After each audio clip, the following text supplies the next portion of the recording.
To be a successful musician worthy of the label icon, being exceptional is the bare minimum. However, in Japan and Korea, female artists can often only stand out as much as society allows. They have to be exceptional while fitting the mold. They have to be special without being different. And not just with public figures. Anyone who fails to meet societal expectations, consequences such as bullying will often follow, regardless of their age. Well, being different is the life story of Chamina, one of the most successful singers, rappers, and producers in Japan. In this video, we'll be going through how being bullied throughout Chamina's upbringing forged her into the female icon she is today.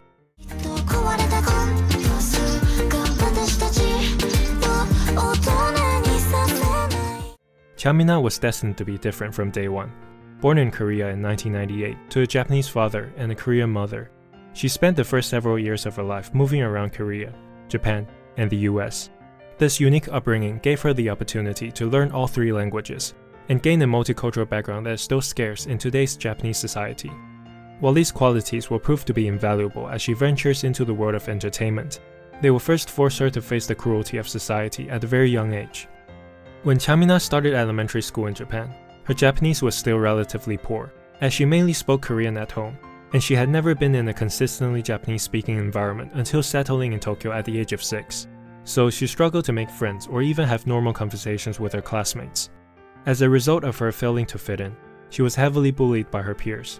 She was kicked, tripped, water was poured on her, and her brand new backpack was even stolen and thrown into a pond. What made these experiences even more traumatizing is that since Chamina was still a little kid and didn't speak Japanese, she couldn't understand why those horrible things were happening to her. At a very young age, Chamina realized that her parents were relatively old compared to other families, so she decided to keep all the bullying a secret because she didn't want her parents to worry. She never cried at home, and when her backpack got soaked from being thrown into a pond, she would wait until it was dry before going home. But ultimately, all this bullying was too much to bear for a kid, and Chamina started to lock herself in her room, refusing to leave. It was then that she discovered the artist who would change her life, the Korean boy band, Big Bang.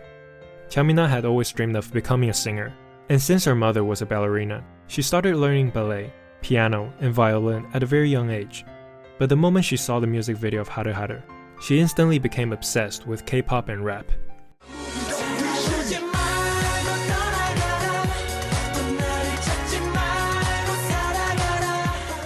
Instead of struggling with Japanese, K-pop as a medium felt intimate and allowed Chamina to express herself in ways she never knew possible before.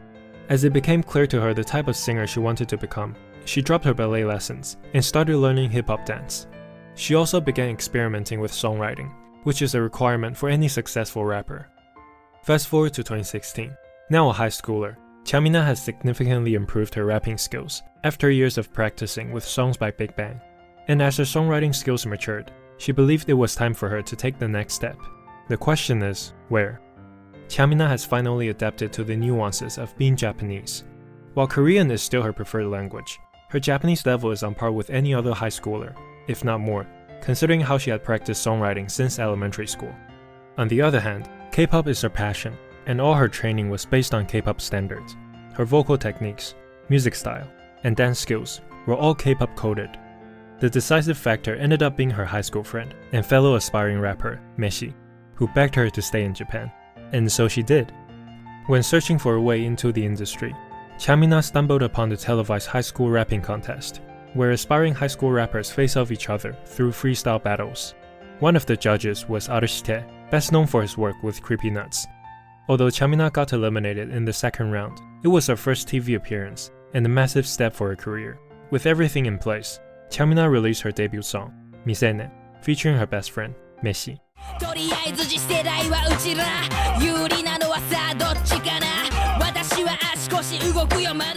The song reached number 1 on iTunes hip-hop chart, making her one of the most exciting rising stars in the world of Japanese hip-hop. Then, in 2017, she made her major debut with her first album, Misenen, followed by her first solo concert. One thing worth noting is that even early on in her career, Chamina's fans have always been predominantly female. When writing love songs, many Japanese female singers tend to lean towards a neutral perspective, or cute girly vibes.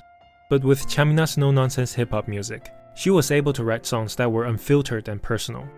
The debut album was a massive success, But as her popularity grew, the side effects of fame began to amplify. It all started when she participated in the high school rapping contest. It may have kick-started her career, but it was also where she began experiencing a different form of bullying. Unlike Western standards, many Asian countries have a clear definition of fat. If you're above average, you're large. Thick and chubby both fall under the category of fat.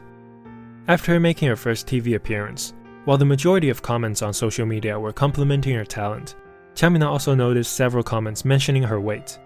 It was shocking for her. She wanted to become a rapper, not an idol, and yet her appearance became part of the narrative. And that was before her newfound popularity.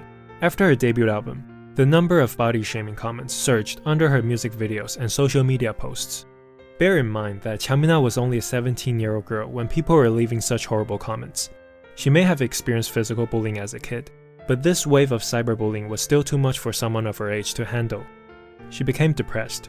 Despite her dream of becoming a singer finally coming true, her life was miserable.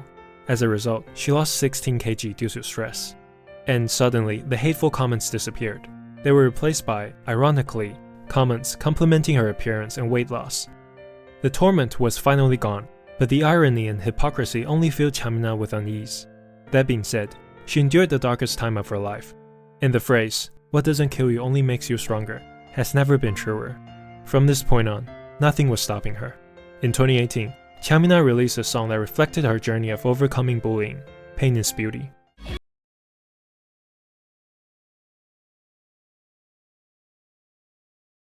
It takes courage to open up about traumatic experiences, let alone write a song about them. So it shows how comfortable she had become in her own skin, and that haters no longer affect her. From 2019 to 2021, Chamina would cement herself as one of Japan's biggest female singers. She released her breakout hit, and to this day her most streamed song on all platforms, Never Grow Up.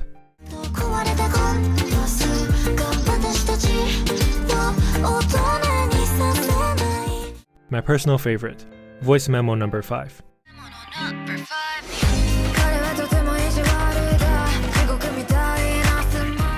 Her COVID track, Angel.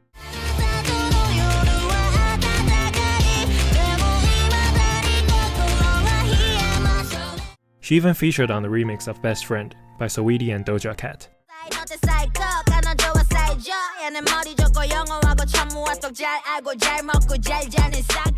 And finally, arguably the most important song by Chamina, Bijin, which translates to Beautiful Woman.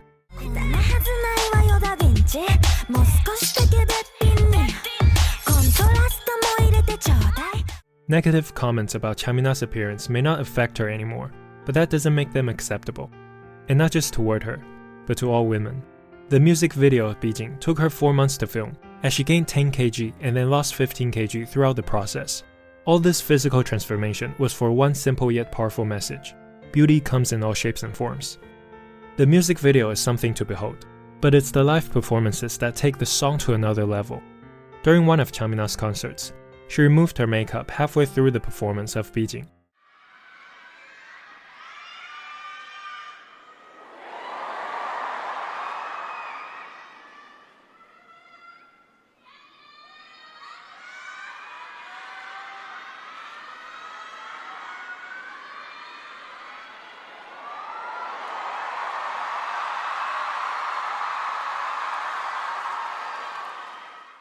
From the fans cheering, to their reaction, to them realizing what Chamina was doing, that moment was truly beautiful. How do you top something like that? Well, later in that same concert, Chamina brought out a special guest, another queen of Japanese hip-hop, Awich. Together, they performed Bijin once again.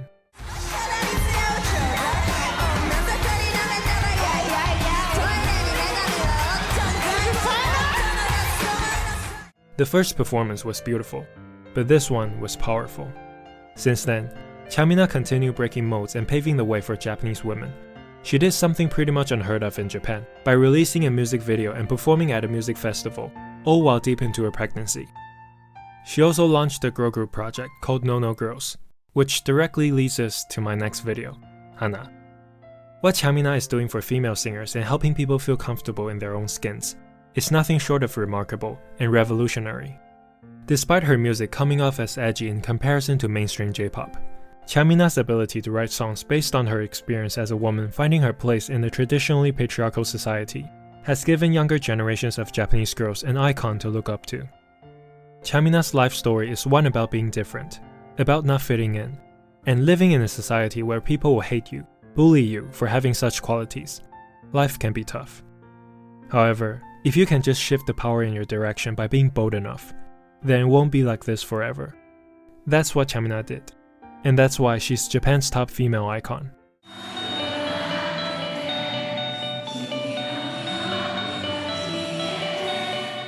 This has been Cushion. See you next time.